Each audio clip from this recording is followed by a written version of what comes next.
का पण एकीकडे आपण म्हणतोय की लाडकी बहीण योजनेने इतकं चांगलं काम केलं, लोक आता वाट सुद्धा पाहत आहेत की पुढचा हप्ता कधी मिळेल. तुम्हीच सांगू शकता.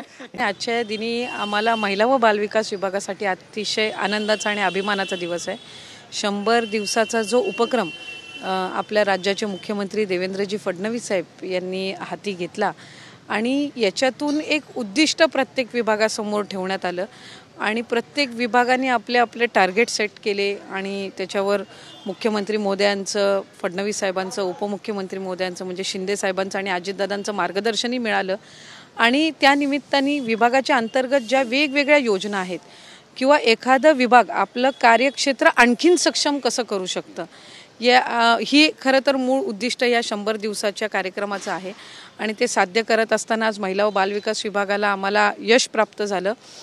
हे फक्त आम्हाला पुढचं काम अधिक चांगल्यापणे करण्यासाठी प्रेरणा देणारं आहे. आणि म्हणजे आमच्यासाठी आता एक बेंचमार्क आम्ही सेट करून ठेवला आहे की याच्या पुढेच आपल्याला आणखीन जायचं आहे. 80%च्या पुढेच गुण मिळवायचे आहेत. त्यामुळे मी या निमित्ताने विभागाच्या ज्या माझ्या राज्यमंत्री आहेत मेघनाताई, त्याचबरोबर आमचे सचिव आहेत अनुपजी, विभागाचे आमचे दोन्ही विभागाचे आयुक्त, सर्व कर्मचारी, अंगणवाडी सेविका असतील, मदतनीस असतील, महिला बालविकासचे असतील, मी सगळ्यांचेच आभार मानेन आणि अभिनंदन करेन. मग नक्कीच पण 100 पैकी 80 गुण मिळाले, तुम्ही समाधानी आहात? आणखीन मी म्हटल्याप्रमाणे हा एक बेंचमार्क आता आमच्यासाठी आम्ही सेट केला आणि इथून पुढे आम्ही आणखीन चांगली उद्दिष्ट ठेवून अगदी शेवटच्या घटकापर्यंत आपला विभाग आणि आपलं सरकार कसं पोचेल याकडे आम्ही लक्ष केंद्रित करणार आहोत. महिला व बालविकास विभागाअंतर्गत जे काही उपक्रम अजून चांगल्या पद्धतीनं राबवता येतील तोही आम्ही प्रयत्न करू आणि 80वरून अजून 90% आणि मग त्याच्यावरनं आणखीन मेरिटमध्ये कसं जाता येईल हाच आमचा प्रयत्न असणार आहे. बहीण योजना जी आहे ती हिट ठरली असं म्हणावं का? पण एकीकडे आपण म्हणतोय की लाडकी बहीण योजनेने इतकं चांगलं काम केलं, लोक आता वाट सुद्धा पाहत आहेत की पुढचा हप्ता कधी मिळेल. तुम्हीच सांगू शकता या सगळ्यांना की कधी हप्ता मिळेल. लाडकी बहीण योजना यशस्वी झाली, त्याचबरोबर आम्ही अनेक गोष्टी याच्यामध्ये घेतल्या. एकतर कार्यालय आहे जे ऑफिस करण्याचा जो एक उद्दिष्ट आम्ही ठेवलं होतं, जवळपास 85% आम्ही त्याचं काम पूर्ण करू शकलो. त्याचबरोबर इतर म्हणजे जवळपास 37,000 अंगणवाडी सेविकांना प्रशिक्षण असेल, भरती असेल, या सगळ्या गोष्टी आम्ही केल्या. आणि लाडकी बहीण योजना जी आहे ती महायुतीच्या सरकारची अतिशय महत्त्वाकांक्षी योजना आहे आणि त्याचा एप्रिल महिन्याचा हप्तासुद्धा लवकरच सर्व माता भगिनींच्या, लाडक्या बहिणींच्या खात्यामध्ये वितरित होणार आहे. नक्कीच आज गौरवशाली महाराष्ट्र महोत्सव जांभोरी मैदानामध्ये साजरा होतोय. तुम्ही त्याची पाहणीसुद्धा केली आहे. महिला बचत गटांचे काही स्टॉल या ठिकाणी असणार आहेत का? आणि हा संपूर्ण कार्यक्रमाची रूपरेषा नेमकी कशी आहे? कारण तुम्ही प्रत्यक्ष येऊन या ठिकाणी प्रत्येक स्टॉलची पाहणीसुद्धा करताय, प्रत्येक व्यवस्थित कार्यक्रम होतोय की नाही त्याची पण पाहणी करताय, काय म्हणाल? 65 वर्ष आपल्या महाराष्ट्र राज्याला स्थापन होऊन झाले आणि 66व्या वर्षामध्ये आपण पदार्पण करत आहोत. आणि खऱ्या अर्थानं आज जो गौरवशाली महाराष्ट्र आपण साजरा करत आहोत याच्यामध्ये अनेकांचे बलिदान गेलेले आहेत, अनेकांनी संघर्ष केलेला आहे आणि ही संपूर्ण जो इतिहास आहे महाराष्ट्र या भूमीचा हा लोकांपर्यंत पोचला पाहिजे. आपण आज महाराष्ट्र दिन साजरा का करतो हे पुढच्या पिढीपर्यंत पोचलं पाहिजे, वर्तमान पिढीपर्यंत पोचलं पाहिजे. अनेक आधीच्या मुख्यमंत्र्यांचं असणारं योगदान असेल, त्याचबरोबर सर्व ज्यांनी आपल्या प्राणांची आहुती दिली अशा अनेक कुटुंब आहेत आणि त्या वेळेसची जी काही तत्कालीन परिस्थिती आहे त्याचं एक विशेष दालन या ठिकाणी करण्यात आलेलं आहे. आपली संतांची भूमी म्हणून ओळखली जाते आणि महाराष्ट्रातून या भूमीतून अनेक संत होऊन गेले ज्यांनी आपल्या राज्याला नाही, देशाला नाही तर जगाला त्यांनी वेगवेगळे जे उपदेश आहेत आणि त्यांनी जे कार्य केलेलं आहे हे त्या ठिकाणी पोचलं पाहिजे असा एक मानस धरून. आणि त्याचबरोबर आम्ही राज्यामध्ये जी काही एक गौरवशाली रथयात्रा काढली होती त्याच्यामध्ये आम्ही ज्या काही ऐतिहासिक महत्त्व असणारे जे गड किल्ले आहेत छत्रपती शिवाजी महाराजांचे, त्याचबरोबर ज्या काही नद्या आहेत महत्त्वपूर्ण आणि जे मुख्यमंत्री होऊन गेलेले आहेत ज्यांच्या नेतृत्वाखाली महाराष्ट्राने जी प्रगती केलेली आहे तिथले असतील, स्मारकं असतील, अशा अनेक याच्यामधून जी काही आम्ही ज्या भूमीतून जी माती आणि जे जल आणलेलं आहे ती सुद्धा या ठिकाणी आज त्याचंही प्रदर्शनाचं एक स्वतंत्र दालन करण्यात आलेलं आहे.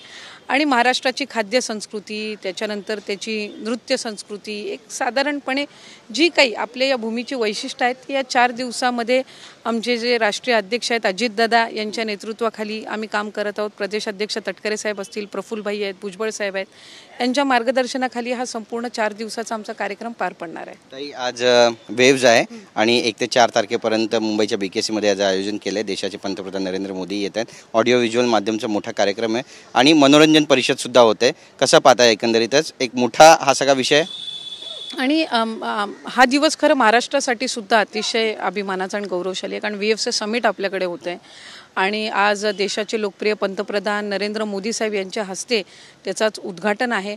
आणि त्याचबरोबर पुढील 4 दिवस तिथे अनेक ज्या बाबींवर चर्चाही होणार आहे, पण त्याचबरोबर आपली जी एकंदरीत महाराष्ट्राची आणि देशाची जी वाटचाल आहे ती या वेगवेगळ्या माध्यमातून आपल्याला पाहायला मिळणार आहे. उद्योग विभागाने सुद्धा त्याच्यामध्ये एक मोठी मेहनत घेतलेली आहे आणि मला खात्री आहे की आपल्या राज्याचं नेतृत्व करणारे देवेंद्र फडणवीस साहेब, उपमुख्यमंत्री एकनाथजी शिंदे साहेब आणि उपमुख्यमंत्री अजितदादा यांच्या नेतृत्वाखाली सक्षमपणे महाराष्ट्र पुढे नेण्याच्या दृष्टिकोनातून जे काम होत आहे ते या समिटच्या माध्यमातून आणखीन परखडपणाने आणखीन चांगल्या पद्धतीने लोकांपर्यंत पोहोचणार आहे. ताई, शेवटचे 2 प्रश्न आहेत. एक तर जातीय जनगणनेचा निर्णय घेण्यात आलेला आहे, किती महत्त्वाचा निर्णय, कारण ग्रामीण भागामध्ये याचे कशा पद्धतीने परिणाम पाहायला मिळतील? अनेक वर्षांपासूनची ही मागणी होती आणि राष्ट्रवादी काँग्रेस पक्ष म्हणून सुद्धा अनेक वेळेला या संदर्भातलं आमचे नेतृत्व अजितदादांनी सुद्धा वेळोवेळी मार्गदर्शन करत असताना किंवा शासनाला विनंती करत असताना जनगणना झाली पाहिजे, कारण वेगवेगळे विषय असतात, फक्त आरक्षणाचाच नव्हे तर पॉप्युलेशन सेन्सेस आणि त्याचबरोबर जातीनिहाय जनगणना ही एक अतिशय महत्त्वपूर्ण बाब आहे आणि त्याच्यातून पुढच्या कालावधीमध्ये जो विकसित भारत आपण बघण्याचं जे काही आपलं उद्दिष्ट आहे किंवा स्वप्न आहे ती ही जनगणना झाल्यानंतर एक टार्गेट ओरिएंटेड काम हे पुढच्या कालावधीमध्ये राज्य शासन असेल किंवा केंद्र शासन असेल यांना करता येणार आहे आणि त्या दृष्टिकोनातून जनगणना ही अत्यंत महत्त्वाची आहे. मी देशाचे लोकप्रिय पंतप्रधान नरेंद्र मोदी साहेब आणि त्यांचं संपूर्ण मंत्रिमंडळ यांचे मी आभार मानेन. आम्ही OBC घटक म्हणून सुद्धा अनेक वेळेला या संदर्भातली मागणी होत होती की जनगणना झाली पाहिजे जातीनिहाय किंवा एकंदरीत जनगणना झाल्यानंतर अनेक त्याचे सकारात्मक पडसाद हे आपल्याला पुढच्या कालावधीमध्ये पाहायला मिळणार आहे. ताई, तुम्ही रायगडवरून थेट मुंबईमध्ये दाखल झाला आहे. बरीच चर्चा आहे रायगड संदर्भातली आणि महायुतीमधले तर बऱ्याच नेत्यांनी तर आपली प्रतिक्रिया पण दिली की आम्ही रस्त्यावरची लढाई लढू. पालकमंत्री पदाचा कुठेतरी हा सगळा वाद आहे आणि अपेक्षा आहे की तुम्ही याला देखील तितक्याच प्रखर पद्धतीनं आणि चांगल्या पद्धतीनं उत्तर द्याल, कारण तुम्ही बऱ्याच प्रश्नांची सडेतोड उत्तरं देता. मला असं वाटत असतं की पालकमंत्र्याबाबतचा अंतिम निर्णय हा राज्याचे मुख्यमंत्री देवेंद्र फडणवीस साहेब आणि आमचे दोन्ही जे नेतृत्व आहेत शिंदे साहेब असतील, अजितदादा असतील, हे घेतील आणि महायुतीच्या सरकारमध्ये मंत्री म्हणून काम करण्याची संधी मिळणं हेच मी स्वतःला खरं तर भाग्यशाली समजते. मी 2 वेळा याच्यामध्ये काम केलं आहे. गेल्या वेळेला एकनाथ शिंदे साहेब मुख्यमंत्री असतानाही केले, आता फडणवीस साहेब मुख्यमंत्री आहेत त्याही वेळेला मला करण्याची संधी मिळते आणि या सगळ्यातला पालकमंत्री पद हा एक घटक आहे, पण शेवटी मंत्री म्हणून आम्ही सगळेच काम करतो आणि जिल्ह्याला विकासात्मक दृष्टीने पुढे नेण्याचं उद्दिष्टच आमचं आहे. त्यामुळे ज्या वेळेला ते पद जाहीर व्हायचं त्यावेळेला ते होईल, पण त्याच्यामुळे काही काम किंवा जिल्ह्याचं विकासात्मक दृष्टीने कुठं मागं पडता कामा नये ही जबाबदारी आमच्या सगळ्यांची आहे.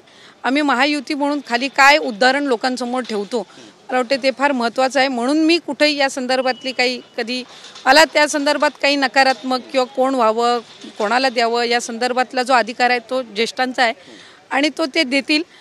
मी माझं काम करणं सकारात्मक पद्धतीनं करणं, लोकांनी ज्यासाठी मला निवडून दिलेलं आहे ती भूमिका बजावणं यामध्ये मी जास्ती म्हणजे महत्त्व देणं मी योग्य समजते. एक शेवटचा प्रश्न आहे, शरद पवार साहेब आणि अजितदादा पुन्हा एकत्र येतील का? कारण बऱ्याच चर्चा सुरू झाल्यात आणि यावर रोहित पवार पण म्हणतात की आम्ही फॅमिली म्हणून एकत्र आहोत, राजकीय पटलावर जर एकत्र आलो तर त्याचं आम्ही स्वागतच करतो. सुनील शेळकेंनी पण म्हटलं आहे की दोघे एकत्र आले तर त्याचं स्वागत केलं जाईल. तुमची नेमकी प्रतिक्रिया या संदर्भातली काय असणार आहे? असं एक कुटुंब म्हणून आम्ही त्यांना खूप म्हणजे लहानपणापासून एकत्रितपणानेच पाहिलेलं आहे आणि निश्चितपणाने जसं काही इतर सहकाऱ्यांनी म्हटलं की बाबा त्यांचं कुटुंब जे आहे ते एकत्रितपणानेच राहिलं पाहिजे, कारण राजकारण आणि परिवार हे 2 वेगवेगळे विषय असतात. शेवटी राजकीय त्या दोघांनी आदरणीय पवारसाहेब असतील, आदरणीय अजितदादा असतील यांनी त्यांचे निर्णय हे घेतलेले आहेत. कार्यकर्ते म्हणून त्यावेळेला तत्कालीन परिस्थितीमध्ये आम्ही सुद्धा अनेक गोष्टींना सामोरं गेलो. शेवटी जे काही राज्याच्या हिताचं असेल तेच काम करत असताना दोन्ही पक्षप्रमुख करत असतात. त्याच्यामुळे आमच्या ज्येष्ठांचा तो निर्णय आहे. आम्ही सर्व कार्यकर्ते आहोत आणि चांगलं काम करणं, राष्ट्रवादी काँग्रेस पक्षाची विचारधारा ही टिकवून ठेवणं ही कार्यकर्ते म्हणून आमची ग्राउंड लेवलवरती पोचवणं ही आमची जबाबदारी आहे. जो निर्णय आमचे ज्येष्ठ आणि श्रेष्ठ घेतील तो हिताचाच असेल असं मी त्या ठिकाणी समजते. खूप खूप धन्यवाद आमच्याशी बोलल्याबद्दल. पुन्हा